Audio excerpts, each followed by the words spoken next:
Welcome to Wisco Dice. I am your host, the one, the only, the Conesy with the most, and I am joined by this illustrious group of wonderful co-hosts. Who all do we have on today's episode? Hey, we got Brian, sometimes Stark Raving Mad here. Matt Failer, the Ghostwalker. And this is Suzanne. This is episode 97 of the Wisco Dice Tabletop Gaming Podcast! Woo! And today is August 29th, 2022. And with all that excitement, we will cover today back-to-school games that help augment specific classes. Our interview with Sophisticated Cerberus Games team. In our hobby corner, we'll catch up on our miniature painting and hobby projects. And then we will also dive into the games that we have been playing. But first, let's dive into a few announcements. First up, Wisco Dice, particularly myself, I am hosting Noble Knight Games on October 29th. The Long Halloween, which is going to be a Batman miniature game tournament. This tournament will be a standard 350 reputation, 1,500 funding bat match event.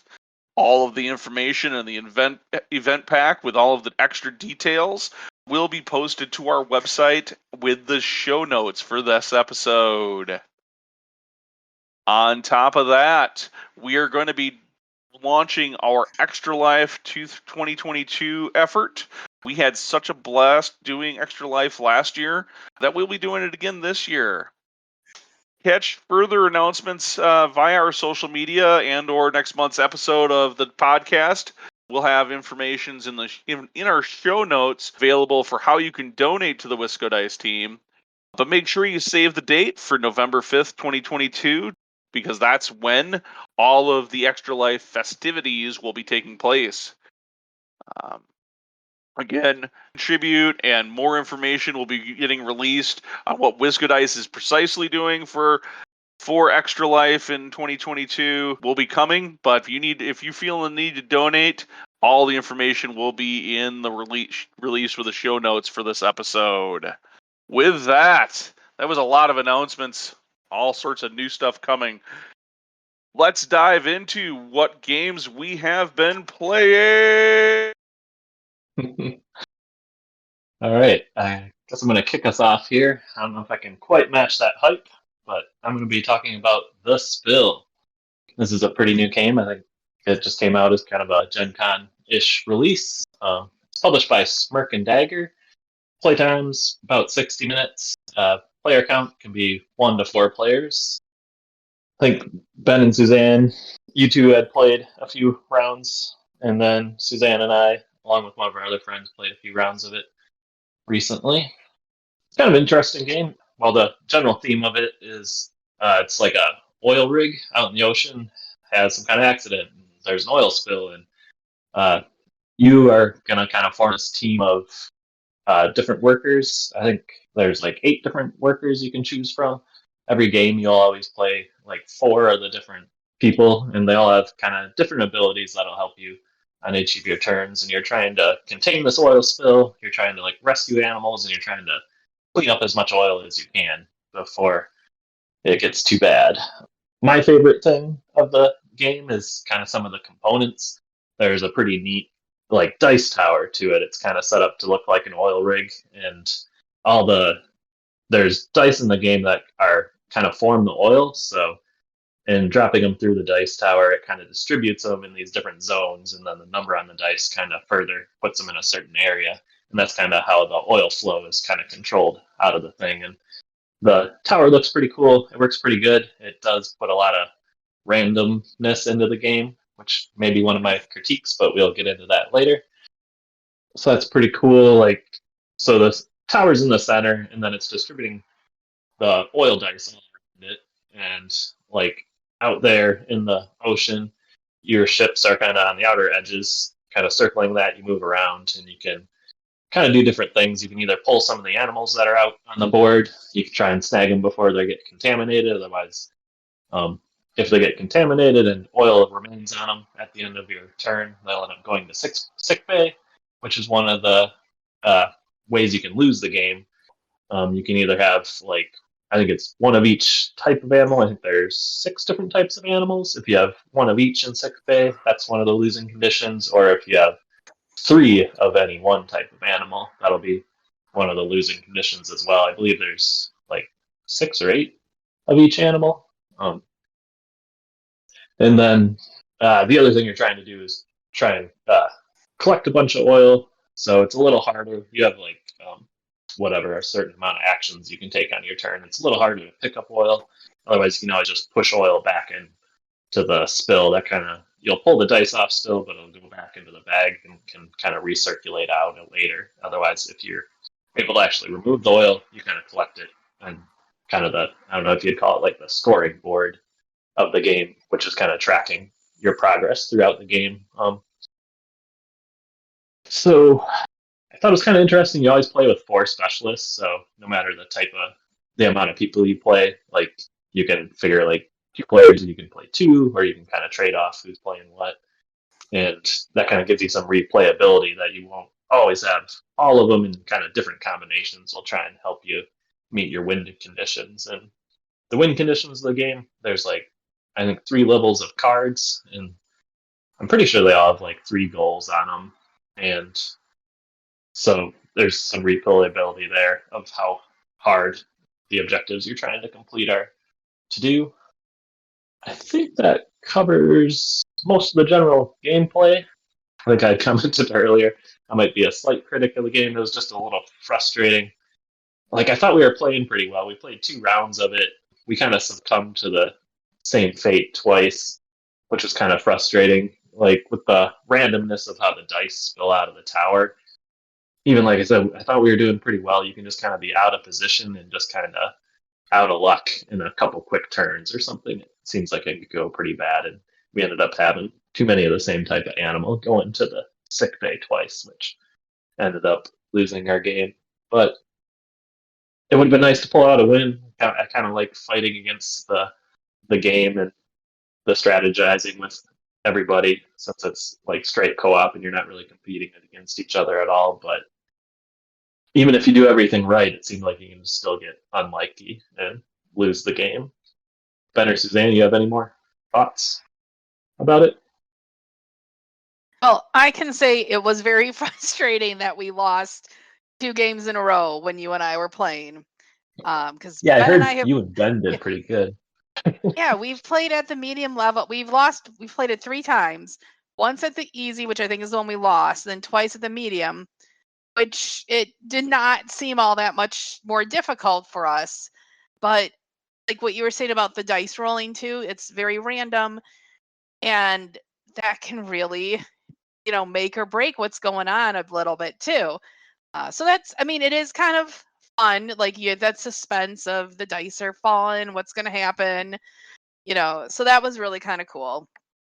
I will say I wanted to buy this game because dice towers are fun. Ben likes to play games with dice in them, and I wasn't really expecting to enjoy it as much as I have. We actually even featured it on Board Game Brunch a couple weeks ago because I do just enjoy the dropping of the dice and the pretty colorful sea animals. So I don't know. It's a fun, silly game for me. But I don't know. What do you think about it, Ben? This game is basically Pandemic with a crazy dice tower that makes things probably a hair more random, which makes it slightly more difficult for people to quarterback the game, I think. That said, I think the key strategically in this game that maybe what's working for just when Suzanne and I play is keeping an eye on the prize of those goals and understanding the biggest danger for you to lose is those animals early in the game. So clearing out as many of the animals as you can where they're double stacked. Depending on your goals, you might have maybe you have to save 1 or 2, or you have to prevent 1 from getting damaged at all.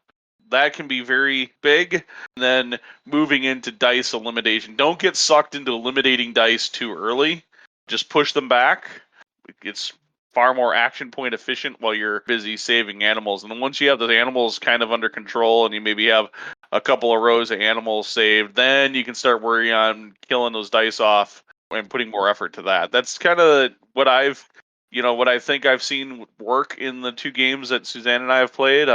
If you're a fan of Pandemic, though, I would recommend picking up the Spill, but it is an okay so far at least in my 3 plays, it's an okay co-op game.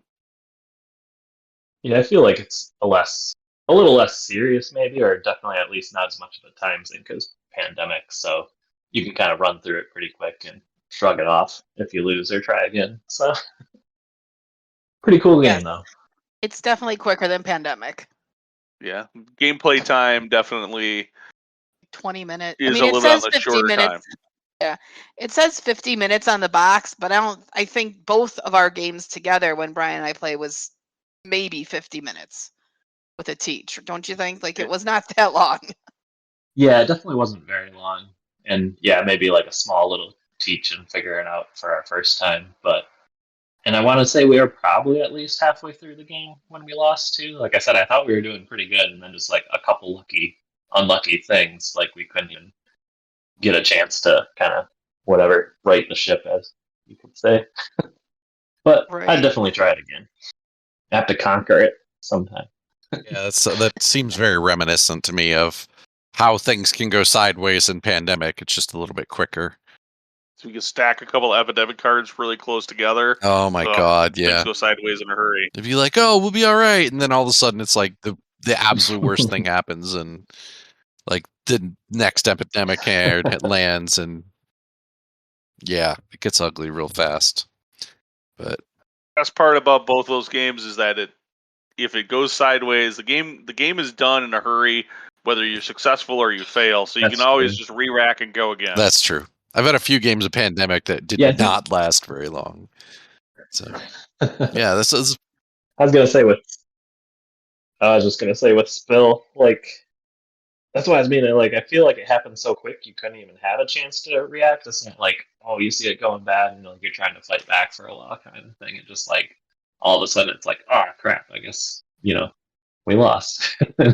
So that's frustrating, but at least it's quick. I guess puts you out of your misery.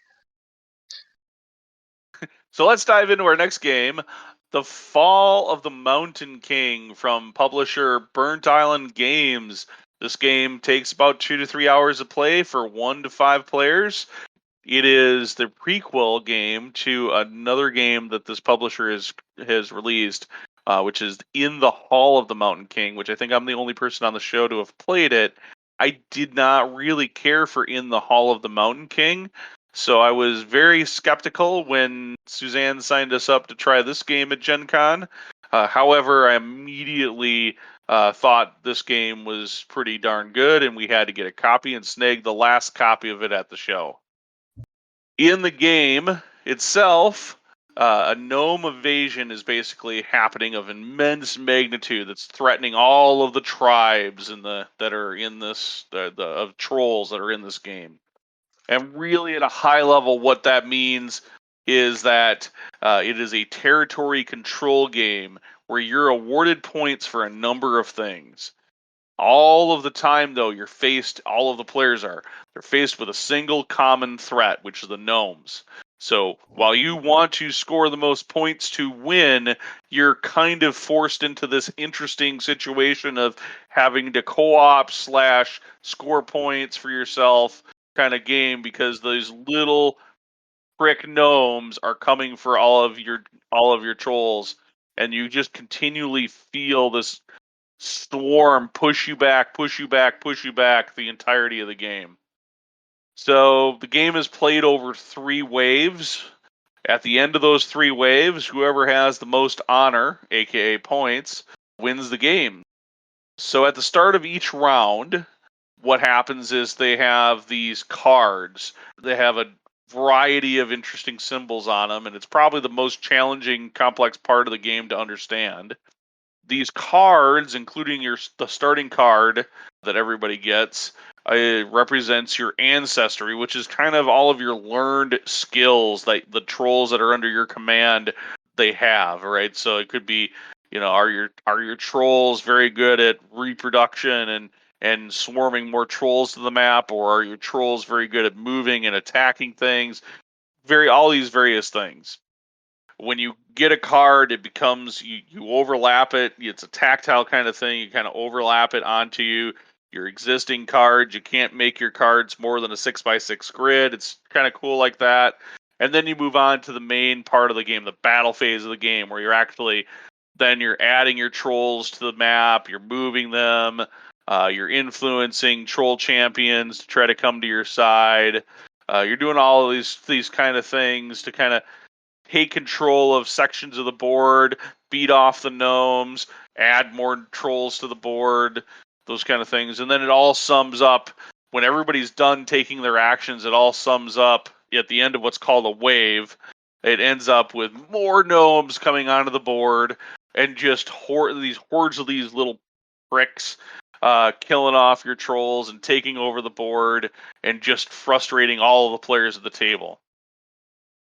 So there are a number of ways that you can earn points during the game.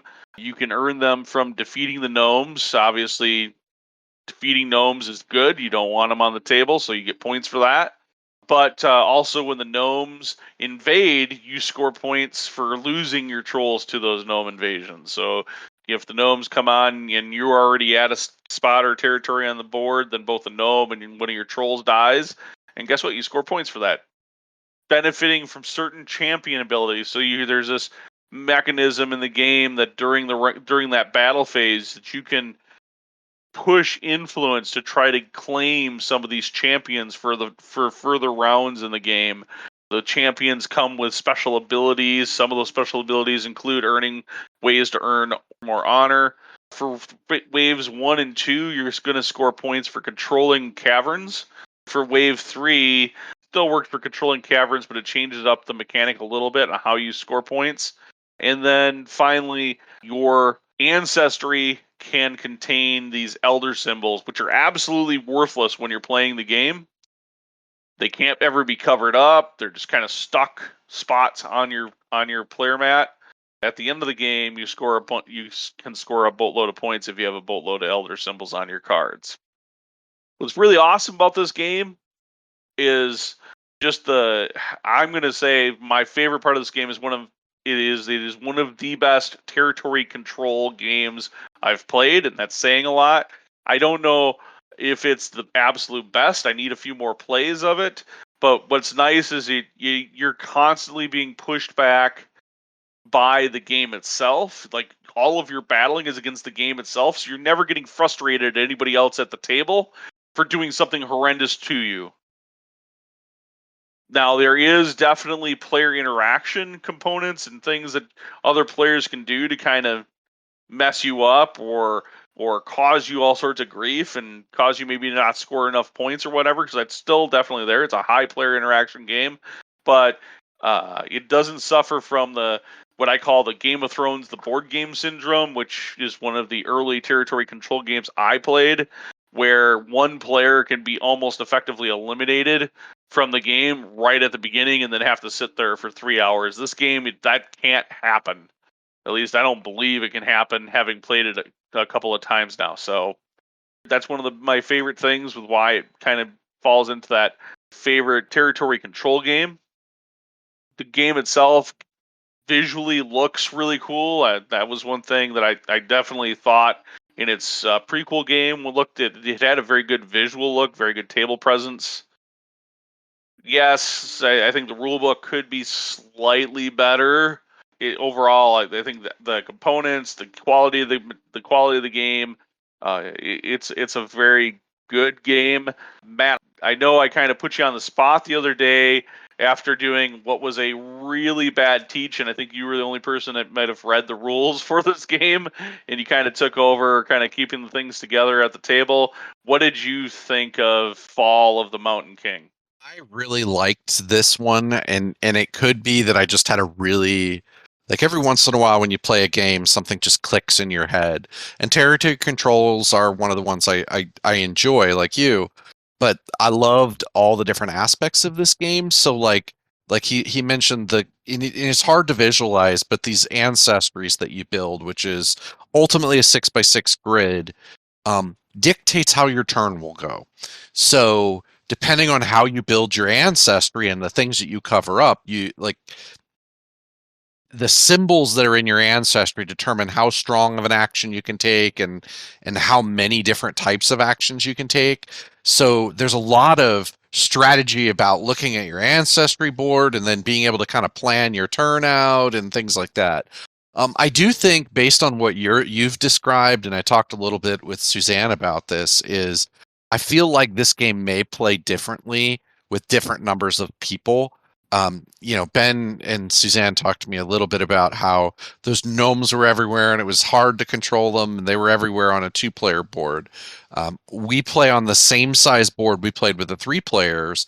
I think with 3 players on that same size board, we could contain the gnomes a little bit. They weren't like everywhere. So there was a lot of times where we could kind of control them and keep them a little boxed in.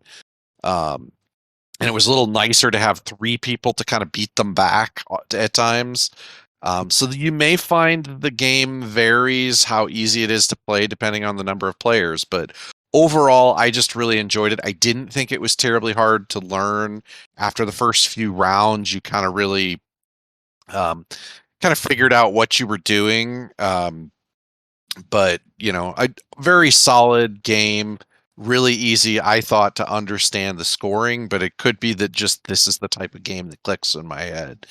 I did feel a little bad because I will say, like Ben said, I think I was the only person who'd actually read the rules, and I did feel bad because I pretty much slaughtered the other 2 people at the table, which I felt a little bad about. But again, that could be just this game clicked in my head too. So I'll say I generally do not care for area control games or territory control games, and I try to stay away from them. But this one has pretty colors that aren't overwhelming. And by pretty colors, I don't mean like all flowery and everything. It's very complimentary. They're not gaudy in your face. They complement the game. They actually help with understanding what the different areas are and who's doing what. But there's other ways that you can score points besides just area or territory control, which I did like that. You can influence these champions, and then that can get you points. And you can, fight some of the gnomes, and that can get you some points. So it mitigated the parts of games that I don't really like so much. So that was a lot of fun for me. When Ben and I played it at Gen Con, we played was a 4-person game, I think. So it was on the flip side. We only ended up playing 1 round there, or 1 wave, I guess it's called in this game. But it was on the flip side, and so then you were the smaller player count, and there was starting to get a few of these gnomes all over it, but. It'd be interesting to play it with 5 players. I'd like to see how that does work, to see if it does feel a little different. But it is definitely a good game, and it's kind of got a little bit of something for everyone that you want to, that likes to play different types of games. If they had any single dig against this game, it's that during a wave, you will be basically granted X number of actions. And those number of actions go down wave to wave to wave, right? You can gain some bonus actions by getting little barrels in your ancestry. Those will give you bonus actions for the round. And then they have some, I can't remember what the tokens they call them are, to kind of help mitigate if you don't have as many actions as maybe some of the other players. The little tracker for tracking how many actions, basically turns you've taken in a wave, remembering to push that down is the most difficult or challenging thing in the game. I wish there was a little bit better mechanism to track how many turns you've made in a given round. But other than that, the game itself is really, really quite good. Me personally, I strongly recommend this thing. I do need to actually get a few more plays under my belt before I give it a real rating, but yeah, I'm a big fan of it. It was a lot of fun. I'd love to see it hit the table again soon, just because, like you said, I had a good time. Like you said, there's definitely a competitive side to it, so it's not completely cooperative. Obviously, you're trying to win the game, get the best most points, but there are a lot of times where you're kind of negotiating with the people to try to be like, hey, if we work together, we can deal with the gnomes here, and then we both get a little breathing room, or stuff like that. But yeah, it's definitely a fun game. I enjoyed it. All right, make sure you check out WiscoDice.com for all the links to the games we discussed, as well as pictures of in-game play. With that, let's dive into our hobby corner. What miniature hobby projects have we been working on? So this month, I actually have been back working on hobby projects. I have been working on Train for Batman Miniatures game, so that Ben has plenty of Train for the October 29th tournament. I've been focusing on Train packs that we have from Foreground and TT Combat. So we've got a theater that is ready for Ben to put his painting touch on there, a jewelry store, and a big house that's titled Grant's House, but it's basically a big house with balconies and a roof. So there's lots of vertical movement and a lot of different corners on there, which I think will be fun. I will say the jewelry store I was working on, it's a little bit tricky because they have parts from two different models in there. So I think it looks okay. But yeah, it was that was a nice challenge actually. So I will have pictures posted on our blog page if you're interested to see what this train looks like, and hopefully we will get it to the table soon. So that's my projects. I was going to say, unfortunately, Foreground went out of business as you were building that jewelry store, so we couldn't reach out to their support to see if we could get replacement parts. So that part's unfortunate, but I think you did a great job considering you didn't have all the bits and pieces to put that one together to make it look right and make it look cool. So Yes, I think it was a bit of an old Western type theme pieces with a modern jewelry store. So even old Western jewelry store. It Yep. works though. It works. So if you've been paying attention to the WiscoDice 3D printing channel on our Discord server, you'll have recently seen several pictures of my current 3D printing project, which is this absolutely massive mansion that's going to be really awesome for either putting on a table for Batman miniature game or Marvel Crisis Protocol or kind of anywhere where you need like this kind of spooky Victorian mansion. As long as you want, you're able to deal with it from a gameplay perspective. That's with something that's probably going to be about 3 foot long when it's done.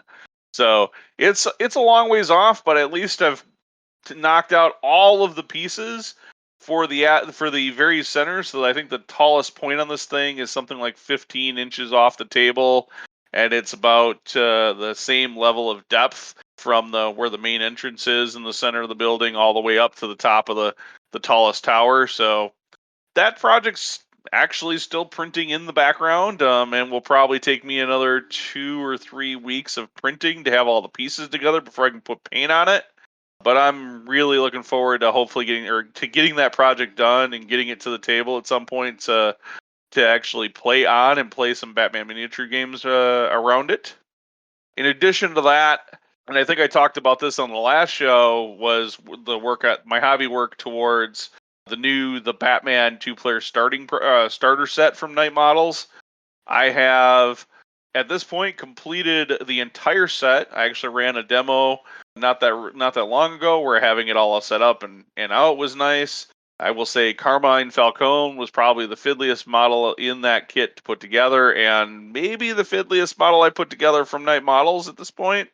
Just some of the little bits and pieces that go onto his whatever 3D base is, it looks cool, and I really like the way the model looks, but it was fiddly and a bit of a challenge. So those are the projects I've been working on. I'm super stoked to finally get that big, heavy painting project out of the way, so now I can focus on terrain and getting things ready for that tournament coming up. I guess I'll pick that up. I feel like it's going to be kind of hard to follow with these massive terrain efforts, and then finishing a whole starter. That's 3 starters away from half of the one I just finished. But I think I led into it that in the last show that I was working on, the Dark Knight Rises, like the Bane half of the League of Assassins. So a couple starters ago, I feel like I made like the most hobby progress I have in a long time though. Like I got through painting all those models pretty quick.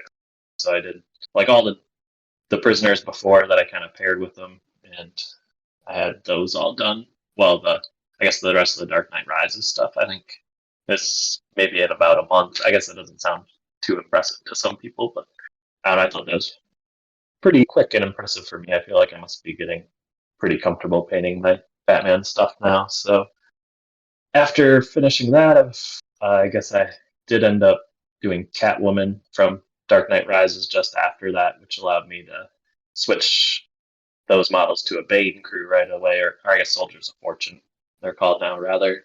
I've been kind of motivated by the tournament coming up in October to get a different crew for the first time in a while, besides League that I've been playing forever. So my next effort is trying to get some more like the Soldiers of Fortune models painted up to play with Bane and kind of get a full crew, get those prisoners out of there and have them up to date and ready to go by the end of October for that tournament. I think I got it worked out to do like 4 models maybe, but if at least that I'll be doing. So hopefully I can meet those goals. I'm pretty far ahead in assembling them. I actually have the initial models I planned to use assembled, but I thought while I was at it, I may as well just do like the 2 or 3 more and kind of have them all built as long as I don't get too far behind. So hopefully I'll be built pretty quick and then primed, and then we'll get some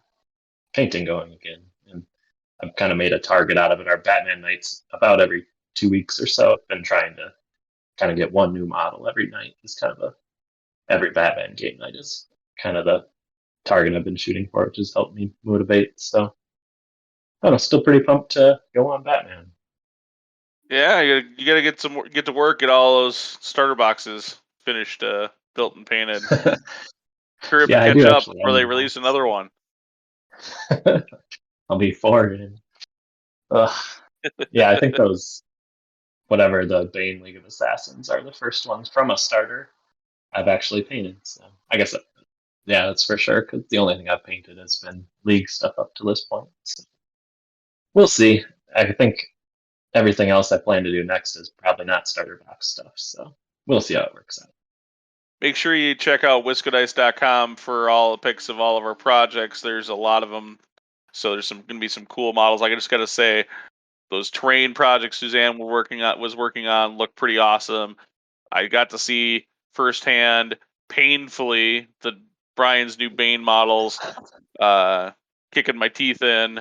But at least they look good while they were doing it. So make sure you check out the pictures. They're pretty cool. They're all these models, all these hobby projects will look really awesome. And with that, let's go ahead and drop for a quick break. And when we come back, we're going to have our interview with the Sophisticated Cerberus Games folks.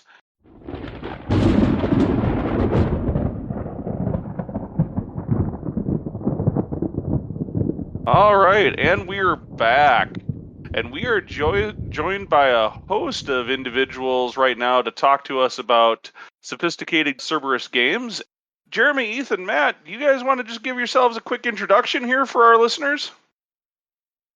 Yeah, I'll pass it to Ethan and Matt so we don't talk over each other. So I'm Jeremy Geenan. I've been with, Sophisticated Cerberus has been around for about 2.5 years now. We're all from Wisconsin originally, so we were born and raised there. I now live in Minneapolis. This is kind of a part-time gig for me, but it's become basically a full-time job over the past year as we're prepping for Kickstarter. I'll pass it to Ethan. Yeah. Hi, I'm Ethan Jansen. I'm from Wisconsin. I've lived here all my life. I'm still in Appleton myself, whereas Matt and Jeremy are in Minneapolis. But yeah, I'm really excited to be on. Awesome. And yeah, Matt. So I heard you said y'all used to do some Warhammer Fantasy coverage, and I played a lot of that and picked up Sigmar. Although Sigmar just didn't do it for me as much as Fantasy did, unfortunately. But now I've got way too many Sigmar minis laying around.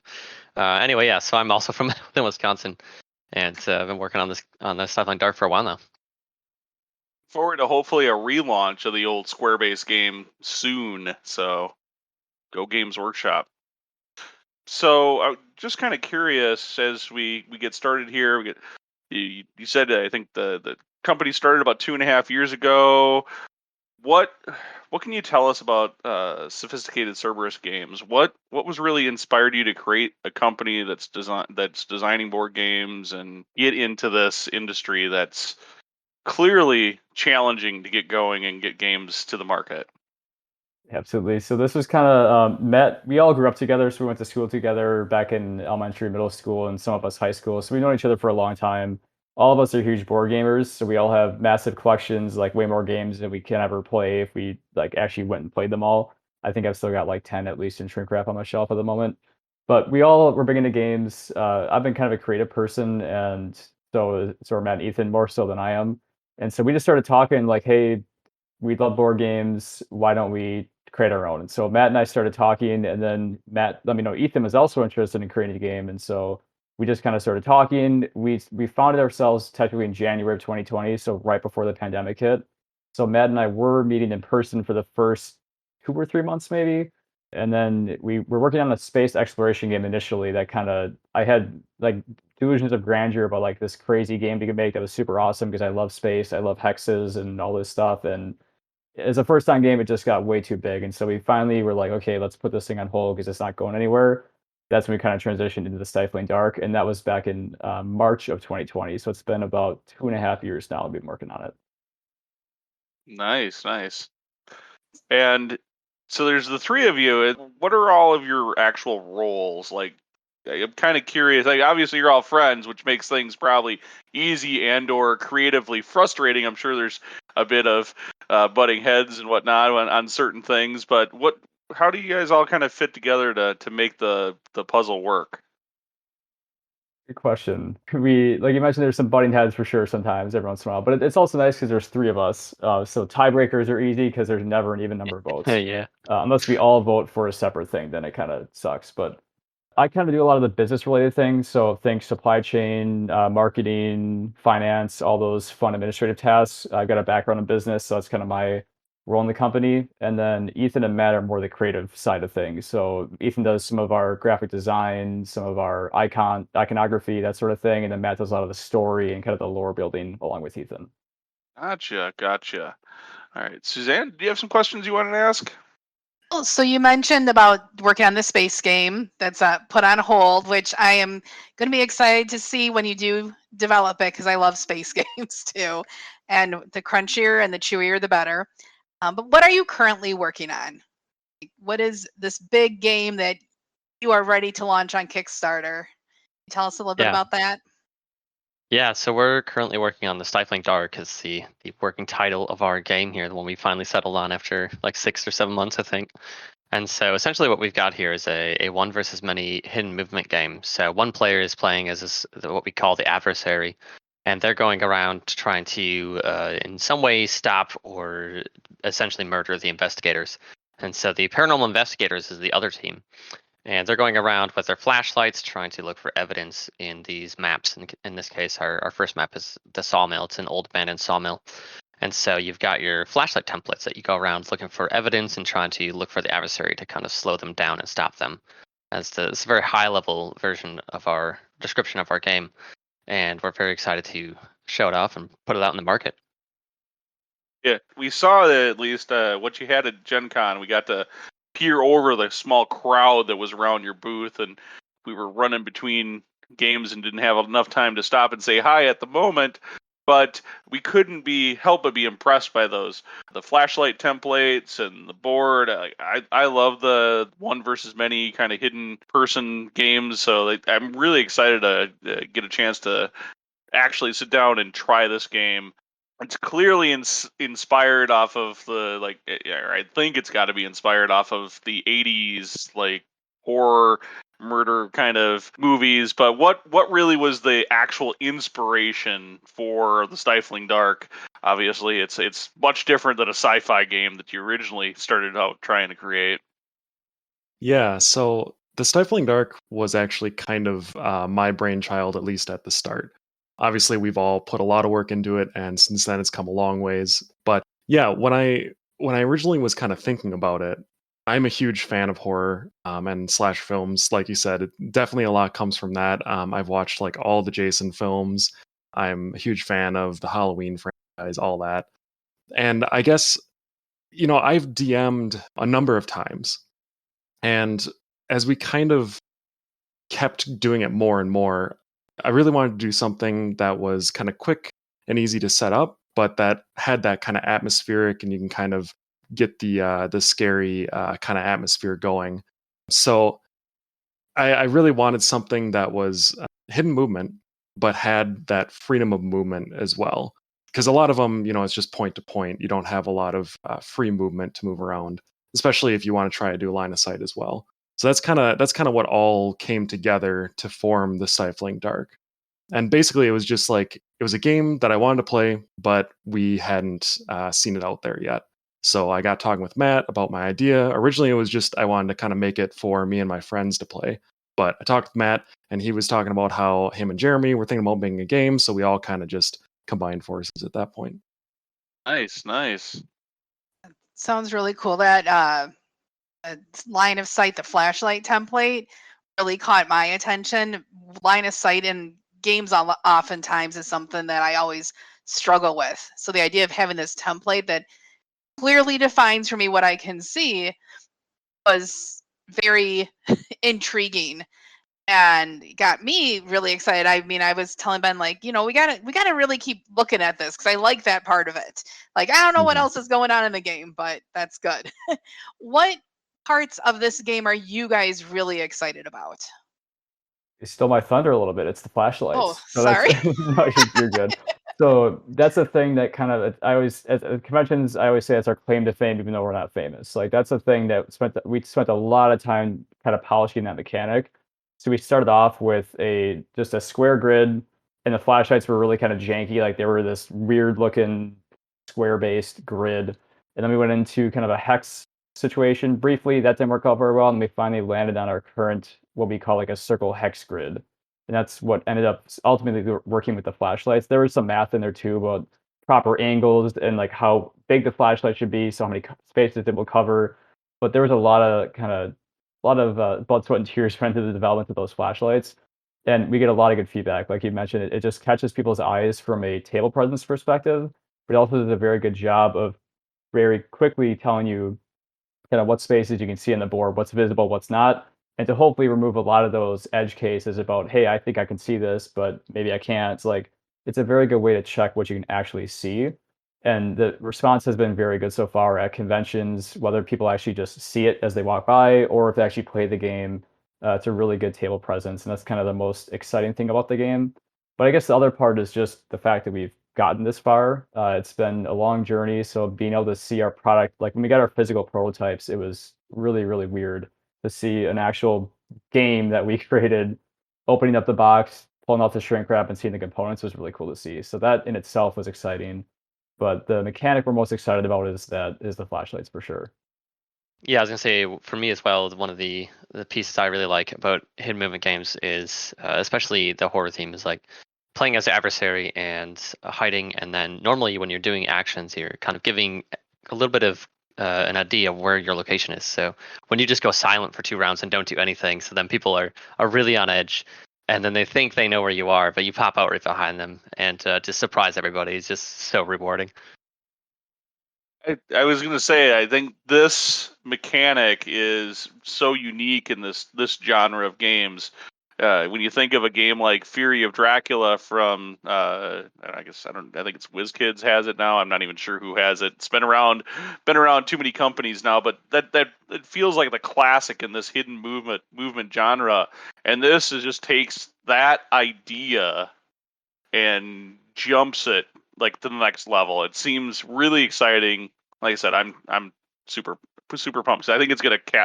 From what I can see, what I've saw, the little bit we saw at Gen Con, it really looked like this game is going to get that horror slasher flick kind of feel, while also, you just sit there and be quiet and my turn's done. What did you do? I don't know.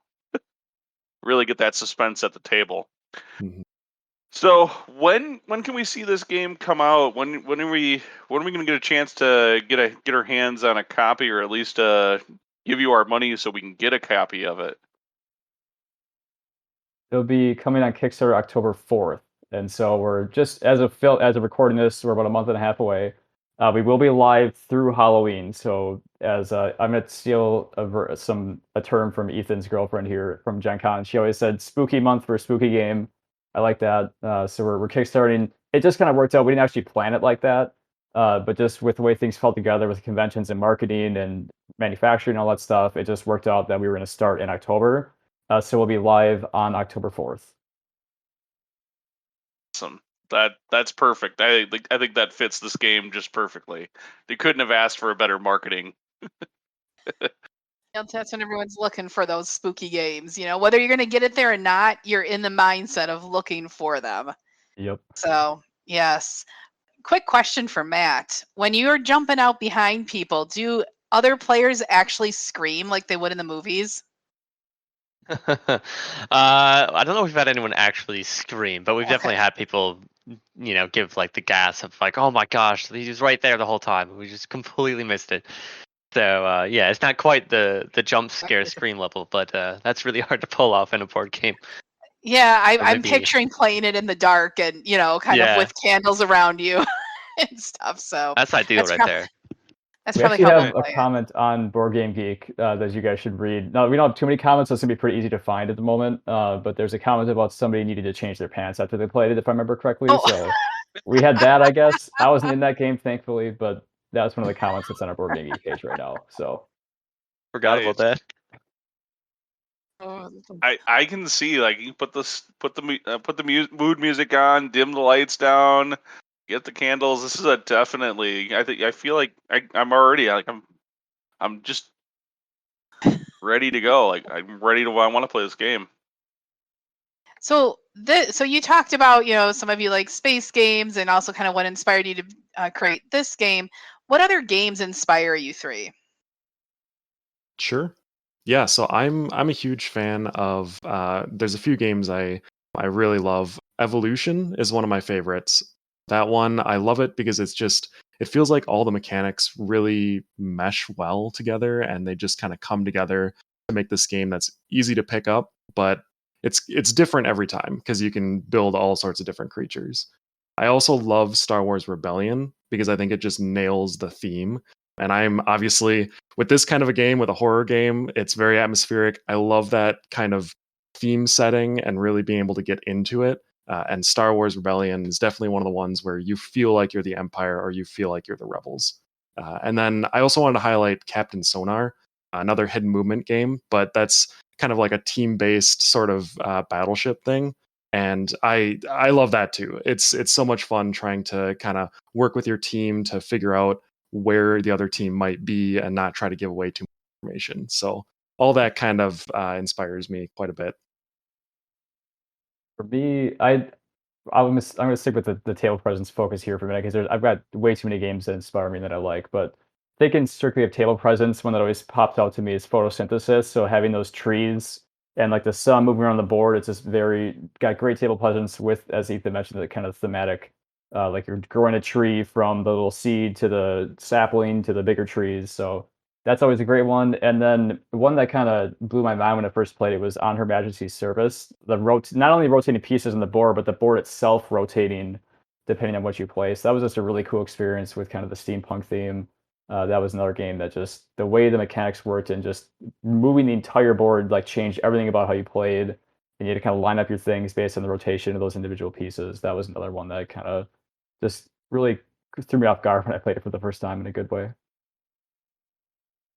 Sounds very brain bendy with trying to place those things there. Yeah, I'll throw in my ones as well. So I've been a big fan of Heaven and Ale, which is very much like kind of not not like our very heavy theme game, but it's just one I always play. Like almost every month I think I play it. And one that really captures me from the suspense and intensity level is I think it's the Alien Nemesis. There we go. Nemesis is really, really fun. And I've really enjoyed playing that. Although I don't own a physical copy, I've played it lots online with the digital copy, and it's great. all of those games are great games, and yep, we have Nemesis and is it Aftermath? No, it's not it. Whatever the sequel game to Nemesis, the one where they're on Mars. We've got that one too. Both great, super thematic games. Yes. Photosynthesis. There's a lot of player interaction there. Theme. I see a lot of theme and player interaction. Is that something you guys really seem to grab onto and want to include in your games as well? Because obviously, Stifling Dark's got the hidden movement interaction. So is that something that kind of you orientate towards? Yeah, absolutely. I think photosynthesis is a really great example because when you place the trees down, you're really fighting with other players for space, and like you're playing against other players. And I think that kind of player interaction, what's driving it so much, that's very much like the Stifling Dark, where we tried to eliminate as much randomness and just kind of other little bits and pieces, but just make it very much the adversary versus the investigators. And I mean, the investigators are all cooperative, so they're all working together if that's what you like. But then the adversary, you've got everything that they're doing is directly against each other, and they're very much, the game is very much driven by your actions are going to be driven by what the other side is doing. Nice. Is this game, or do games that you enjoy, like, do you worry at all about being nice to the other people you're playing with, or are you pretty okay with take that type of games? I do like Take That, but I wouldn't necessarily call the Stifling Dark a Take That kind of game. It's much more you're playing against their strategy. Okay.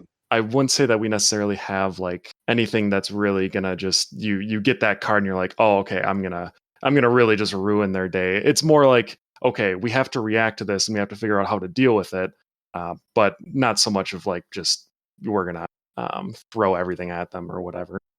Yeah, we're looking to have someone pee themselves after playing, not ruin friendships. Oh, that's good. That's good. So, their interaction with the cooperativeness is something that doesn't always come out in games. A lot of times, the player interaction seems to, have the potential to ruin friendships, as you mentioned. So, it's nice to hear it that way. I guess you guys did talk a little bit about how you guys got into this game design. Do you see yourself continuing after Stifling Dark? Like, what are future goals with this company that you've created? We have a list of like, I don't know how many are on there, like 20 or 30 ideas. Now, we've been really good about only working on one at a time. That's something that a lot of people I've seen online like struggle with as developers, is they just want to do all the games. And so we've been very good about focusing on just this game, but we have a whole list of things. And we did start off fairly ambitious in terms of like the complexity of our first game, for sure, because a lot of like all this evidence we read online, or all the articles we read online, say to start small for your first game. We didn't read that till after we'd already started, so it was too late at that point. But Yeah. we might do something a little smaller just as like an intermediate game. But we do have plans for other, like we mentioned, the sci-fi game, for example. Like we got a little ways into that. There's obviously a lot of tweaking that needs to happen, but we still have plans for some more like complex and thematic games in the future. But we certainly want to continue this journey and make many more games in the future. Nice. I've got a question. We're getting off the beaten path of the initial questions that we had. So I was just thinking about the name of your company, Sophisticated Cerberus Games. That is not only a mouthful, but I'm sure there's some extra meaning there. How did you guys come up with that name? It's just so unique. I think there's probably a story there. Yeah, a little bit. This is where the questions get fun, is when they go off script. It's my favorite. So the Cerberus idea came from the fact that there's three of us, a Cerberus three-headed dog. And so we're like, okay, we're going to do Cerberus. We're pretty sure. We had a few other ideas, but like this one stuck out the most. Now it's, what can we put with the word Cerberus that's not already a company? And so we had some other fun ideas, but they are already essentially registered as businesses or some type of game or something out there, video game, whatever. And so we kind of just went with Sophisticated Cerberus. I don't know if I remember why, other than I really love bow ties, and we got like a top hat in our logo. So it's just like, the fancy attire is very entertaining to put on a Cerberus. And so we just rolled with it. this is one of our voting things that having 3 of us help with, because we had a list of Yeah. like probably 20 or 30 iterations of something Cerberus. And so we voted for like our top 5 each. Then we narrowed it down. Then we took a week off and voted for our next top favorites. Took a week off, and like we just slowly narrowed down the list until we eventually arrived at Sophisticated Cerberus, which is, to your point, been a mouthful. And so like on our credit cards, for example, it's too long to fit, so it just says Sophisticated Cerberu. Like it could even fit the S on there at the end. And so our acronym, we go with the soft serve if we want something quick. Yeah. Soft serve is the abbreviation we usually use. And I always put ice cream at the end of it Yep. because it makes me laugh. And I got to make an ice cream game to go with your soft serve. Pretty great, yeah. Uh-huh. No, just add it to your list of games that you'll get to in 50 years. So Mhm. that's really nice. That's a good like background to that name. With the top hats. Are you going to start wearing top hats when you come to conventions and everything? Then We So we can all find you? actually, yeah. So we each have one of the articles of clothing from Yeah. from okay. the Cerberus. So I think Jeremy was the top hat, Yep. Matt was the bow tie, and then I think I was the monocle. You're the So monocle. Yep. yeah, That's really cool. That's a fun way for people to find you and everything too. So with all these games and everything, I noticed on your website you mentioned doing a lot of play testing at different conventions and like at Gen Con in 2021, and looks like you do a lot of play testing online. Did that change the game significantly for you? Well, because some designers it seems it does, some it doesn't. So I'd be curious to hear how the game evolved with your play testing. hmm yeah, absolutely. I think pretty much up until the last few months or so, every time we played it, we would get some feedback and we'd tweak it a little bit here or there. Sometimes it was a lot, sometimes it was less. But I think one of the best ways to kind of highlight that is in our game currently, the flashlights have a certain amount of charge and they recharge over time, but you have to manage that. That actually is a mechanic that came from Gen Con Online. I think it was I don't remember if it was what year it was. It might have been 21. But yeah, that was actually feedback from one of our players that we put in the game. And it's a huge part of the game now. Is this a game you mentioned that there's a map that you have with it? Are there multiple maps that are going to come off with this initial Kickstarter, or are future maps kind of planned for expansions, or is that just I'm saying things that aren't going to happen at all? No, there'll be one in the base game, which is the Samo. We were already working on another one called the Cave. Well, it's a cave. We haven't named it yet, but it might just literally be the Cave. So we are working on other maps, and that'll be a stretch goal on the Kickstarter. But we do have plans for other maps in addition to that as well. So we've got one for sure in the base game, and then we have another one that we're working on that will be a stretch goal for the Kickstarter. But there's also opportunities for future expansions as well. So we're talking each map is going to be very different with different mechanics. So the Samo, for example, has windows that kind of change how you move and what you can do. Like they don't block line of sight, but they affect your movement. The cave map might have like one-way passages or elevation in it. There's another map we were working on that is kind of like a hedge maze where you can kind of change the maze essentially. Like you can relocate passageways. And so each map will have very different objectives and kind of mechanics. The core will obviously be the same, but there will be some kind of unique aspects to each of the maps that we work on. Mhm. I wanted to add on there too. The actual escape routes are very different for each. So your objectives that you're going towards as investigators is going to be very different depending on which map you're playing. Very cool. So it sounds like there's a lot of replayability possibilities too, and different groups and trying different things. So that sounds neat. One last thing that I wanted to ask before we get to the wrap up point here, but I just wanted to kind of know, is there anything else about Stifling Dark or Sophisticated Cerberus games that we didn't think to ask you guys that you want to make sure people know about before the Kickstarter launches and through the Kickstarter campaign? What is that one thing that we maybe missed or didn't think to ask? Well, I definitely say we're very friendly people. We have a Discord. If anyone is interested in playing the game before it comes out, we love playing with people. If we got it on Tabletop Simulator, and yeah, we're always happy to set up a time to play with people. we're friendly most of the time. We're not friendly to each Yes. other all the time, but Yeah. most of the time we're friendly to other people. Yeah, sometimes I I think bite, but it's only after dark. I think that was a good summation. I do want to take a minute to thank people that helped us out along the way. So not only the playtesters, but also just the board game design community. So we're members of a bunch of different board game design Facebook groups. We met a lot of designers along the way, and they've always been super helpful about providing feedback, giving us advice, helping us out through some design issues. And so if you're thinking of being a designer, feel free to reach out to us. We're happy to talk through any part of our development, the campaign, Kickstarter. Obviously, we're not pros or anything, but we're happy to help share opinions and our what we've learned through the journey because we've had a lot of people help us along the way. So I want to make sure that we return the favor to other developers as well. It does seem like a very tight-knit community amongst the developers, no matter what companies they're working for, even the bigger companies in the world. Everybody seems like they're always looking after each other, and I guess you never know when people end up in different organizations and whatnot anyways. You never know when you might have to be working for one of those other companies. So it's great to see that, and it's the same thing across the tabletop gaming community. We're all happy to share whatever it is we know or what we do. Just real quick as we wrap up here, I just want to make sure everybody knows when to look for the Kickstarter, and we, from a Wisco Dice side, we will, for those of you that follow us and follow our blog, make sure that you catch our Kickstart Monday that'll correspond with. So we'll make sure we feature this game so that everybody knows or hears about it on Kickstart Monday when that blog releases in early October. So make sure you watch for that. But when's that?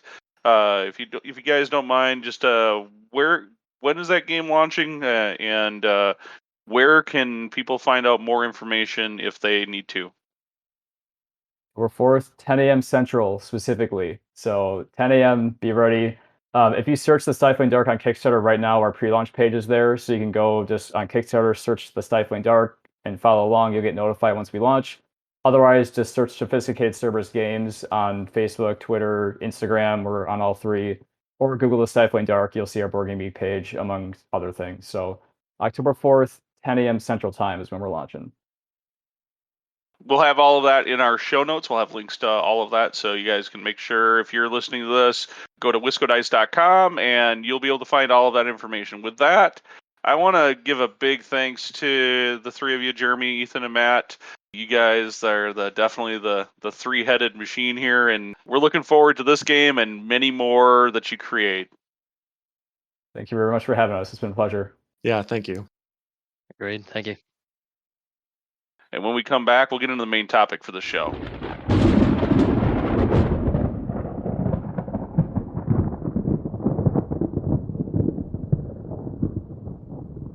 And we're back. We're going to go ahead and dive in. It's that time of year for back to school. All the kids are migrating back to classes. Maybe you're diving into your college courses. But we all know it is back to school time of year for field folks. So with that, we thought we would find a few games that we thought would be awesome to help enhance the educational experience. Why don't we get things started with Professor Suzanne? All right, thank you, Ben. So I have teaching biology class this year, it looks like. And so my pick for biology was photosynthesis. So this is published by Blue Orange Games. I can play with 2 to 4 players, so a great small productive group size in a classroom, hopefully, and it only takes 30 to 60 minutes to play, just depending on how quickly you make decisions on it. So this is a really nice game with some 3D components of trees so it's very tactile that way. There's no reading required to play. So once you explain the game to someone, if they do not speak the same language as you, but you still can explain the game, or they do not read, they can play it, which I think is a great, classroom game that way. In this game, you are taking a tree through its entire life cycle from sapling or from seeds all the way up until it is a big tree in the forest.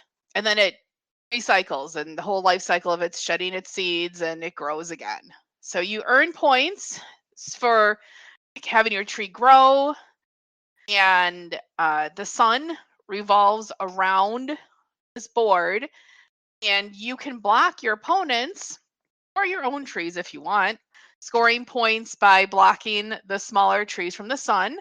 So you're having that whole, why do you want to be the big tall tree, and how do the little trees take so long to grow?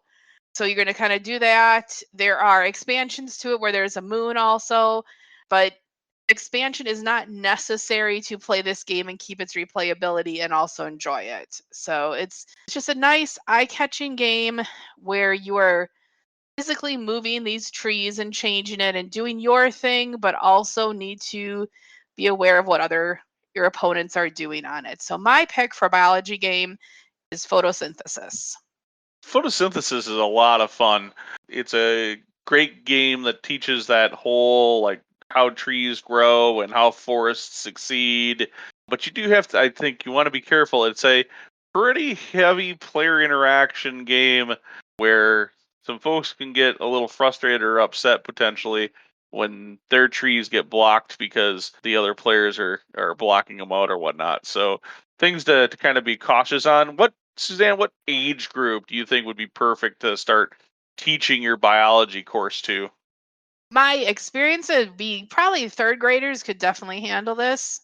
I don't know what ages it actually is recommended for. I did not look that part up. Third graders to adults. All right. Starting them young. Professor Matt, I believe you've got a geography course to teach us. I do. So one of the courses I thought, games I thought would be really good that kind of deals a bit with geography is a train building game called Ticket to Ride. So the nice thing about Ticket to Ride, it does have a huge variety of different maps. So if, let's just say you're not from the US, you'd rather, your kids learn a little bit about European countries, there are European versions, game specifically dedicated to, I think, the Swiss Alps, and numerous other areas. So in the game, it usually supports the base game, at least, which is based in the US, supports 2 to 5 players. They say it takes about 30 to 60 minutes to play. I feel like it takes a little bit longer than 60 minutes if you've got like the full 5 players. But, it's really about building trains that interconnect between different cities. So you have to be able to figure out what types of routes you need to build, but you also have to be able to identify where is this city, these multiple cities spread throughout the country. So you might have 2 or 3 cards and routes you're trying to build. So somebody has to spend a little bit of time thinking through, how would I get from point A to point B to point C to point D? So, there's a bit of map reading and thinking through the strategy. Very similar to Photosynthesis. It doesn't take a ton of reading, but you do have to at least be able to understand what the names of the cities are and be able to find them on a map. But it is fairly straightforward to learn. It's something that the manufacturer says can be done by 8-year-olds and up. I think the 8 might be a little bit on the young side, but definitely very similar to Suzanne's. I think that 10-year-old and up to adults can have a good time. I do think Ben's point of caution, though, is warranted for this game too. There's a lot of different ways to get from one coast to the other, but there are definitely ways to play Ticket to Ride which can be aggressive, blocking people buying routes that they might need, and so it just depends on how you treat it as a family, or if you're trying to teach somebody. If everybody likes to play aggressive, that's great. If not, you might want to build some ground rules. So I will say that Ticket to Ride for us was a great educational game for Suzanne's daughter, Ashley, who dove right in and picked it up as a teenager and started mastering, not only defeating us, but then diving into some of the, forcing us to dive into some of the variants of Ticket to Ride, like Ticket to Ride Europe and Ticket to Ride Asia, I think we have, or Nordic. Oh no, Ticket to Ride Nordic countries. That's what we have. So that now we're learning new cities and locations or around the globe on top of the game itself. And of course, she still beats us more times than not. So always good for the teenager to win. All right, Professor Brian, you're taking on one of my favorite classes in the marketing and economics. What's going on, man? All right. Everything I learned about marketing and economics came from this game. Just kidding. I'm going to talk about Smartphone Inc. I guess it's published by Arcane Wonders. Can play 1 to 5 people. It's pretty quick playtime, hour and a half. And kind of the idea of this game, you're going to be the CEO of a smartphone company, and you're going to kind of control all aspects of that company, from like developing your phone, marketing it to your different regions around the world, and picking what price to sell it at, and researching new developments and everything like that. So I thought it was a pretty good example to kind of get some what I assume are pretty basic marketing ideas down, and maybe a little economics. So the game plays, it's over 5 rounds. Each round you're going to have 8 phases. So in the planning phase, you kind of have these 2 cards that have like these different symbols on, and you got to arrange them a certain way, and that's going to control like kind of the capabilities, I guess you could maybe say, of your smartphone. You're designing what your phone's going to actually do. So I guess there's kind of like some product development sprinkled in here too. The next phase would be pricing, which is a pretty straightforward kind of economics marketing thing. Like you can either price your phone kind of low and you're going for those more of a volume sale. Otherwise, maybe you make it a bit fancier and sell it a bit higher and are hoping for that kind of higher profit margin to help you win. Then simply you're going to produce your phones in the next phase, see how many you can make.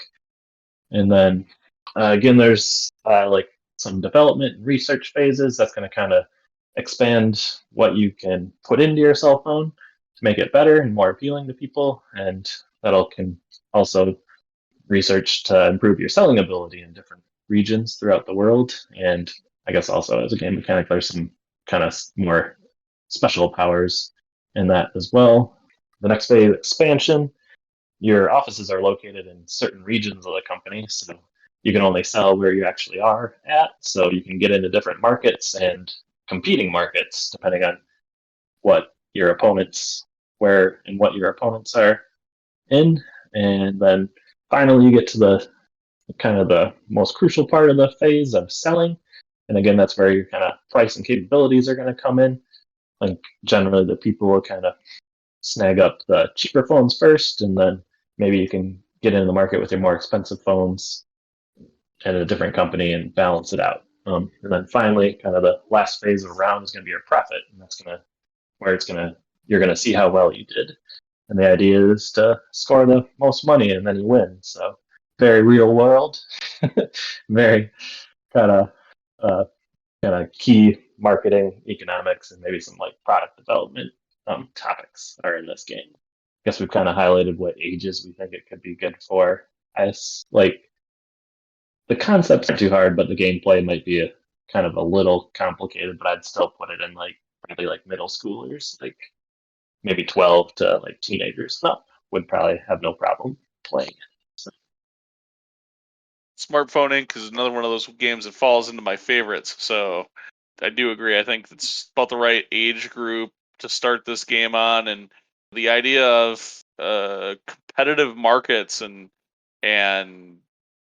where do you spend your time with research to try to outsmart your opponents and be able to sell more phones at higher prices. That's ultimately the goal of the game, and a great lesson in how modern marketing and economics work, I guess. Yeah, I think it could be a pretty cool like icebreaker or something if you were actually bringing it into the classroom or something like that, for like an intro to marketing class. Like you could kind of see how those rudimentary topics kind of work in the basic gameplay, and then you'll kind of actually learn about them in the class. Would be kind of cool. I will wrap things up for games, taking on a little bit of history. And with probably the oldest game on this list as well, with Axis and Allies from originally Avalon Hill, but currently published and distributed by Hasbro. In Axis and Allies, I see this game as the perfect tabletop war game that embodies all of the major military elements of World War II. After a bunch of dry lessons of battles and holocausts and politics in the classroom, Axis and Allies embodies all of those things, but in game form. Okay, maybe not the Holocaust part, but the rest of it, the politics and the battles, that part's all very well incorporated. The players can really see where these major powers took hold on a global scale and see why World War II was such a truly worldwide conflict. In the game, players will play as one of the 5 major world powers of the conflict. The United States, England, and Russia all represent the Allied powers, while Germany and Japan represent the Axis powers. And while there were certainly more powers in the war than just those were all of the biggest major players. So it's what the game is trying to emulate. So from that, players will start with some of their forces on the board, very typical for a game like this. And it's all orientated around trying to emulate those positions of those different factions in 1942. But as the game progresses, you start to make, as players, you start to make decisions on where to take territory, where to develop technology, and where to attempt to claim global dominance by defeating the opposing sides, Axis or Allied sides. Almost every time I've ever played this game, it's been Germany trying to make has a mad blitzkrieg and collapses Western Europe, followed by can they either make the decision, do they break England or do they break Russia? And if they can succeed in one of those, then it's probably a good chance that the team Axis has a good shot at winning. Or if somehow the Allied folks can hold off long enough, then usually the tide of the battle can be turned. Of course, Japan is trying to hold out and buy Germany time. At least that's the feel of it, because then if the German battles in Europe or in the Soviet Union can break and they can kind of knock one of those Allied players into a bit of a state of defeat, then that'll help hold off and keep America out of the game. So it's very historical in that regard, while still being a game that's a bit still abstract enough that you don't get into the extreme nitty gritty, but it has all the elements of air, sea, and land battles all represented in the game, along with a bunch of the major historical technology accomplishments that occurred during the war. And you dug deep on that one. I was going to crack a joke about how you mentioned it was like one of the older games here. Like I was wondering if it could be like considered kind of one of the earliest, kind of more complex board games, like how there's any number of them now. But I feel like it's not like Monopoly or whatever, Sorry or Battleship or something like that. It's a fairly complicated game for how old it is. I'm sure there's a lot of other ones that are less famous, but it's pretty cool. There's a lot of those older games from Avalon Hill that are particularly this historically based games that have been around forever, it seems like, and not all of them are actively published anymore, but this is one that's stuck with the times, and heck, I saw them playing the Axis and Allies in a tournament at Gen Con, so hey, it's still got a big following. I was going to say, I haven't played that one in years. I used to own a copy of Axis and Allies. So it was a good game, though. I still own a copy. Did they ever update the rules at all, or is it still pretty much play the same? It pretty much plays the same, but there have been minor tweaks and revisions over the years to the core rules. I'd have to check. I think the latest one is like a 2012 or something like that was the latest reprint / update rules tweak update cleanup, I think. More info can be found on Board Game Geek on the precise dates of when Axis and Allies was last updated. So I think that wraps things up for our recommendations for our back-to-school board games. On today's show, we covered our interview with Sophisticated Cerberus Games and their first game, The Stifling Dark, coming to Kickstarter on October 4th. On our hobby corner, where I talked about 3D printing, Brian and I talked about our Knights Models Batman miniature game painting progress, and Suzanne covered her work on the MDF terrain kits from TT Combat and Foreground. Finally, we caught up on the games where we were playing, including Fall of the Mountain King from Burnt Island Games and The Spill from Smirkin' Laughter Games. Thank you so much for listening. Make sure you leave a review of this show wherever your favorite place is to find podcasts. Oh, and by the way, give us a like on our Facebook page. And don't forget to follow us on Twitter, Instagram, or Pinterest while you're at it. If you haven't looked recently, make sure you catch up on the blog at wiscodice.com. Hey, Brian, what's that site? Ah, darn, I forget. Justin, what's our website again? Wiscodice.com. That's right, it's wiscodice.com. And until next time, everyone, peace out.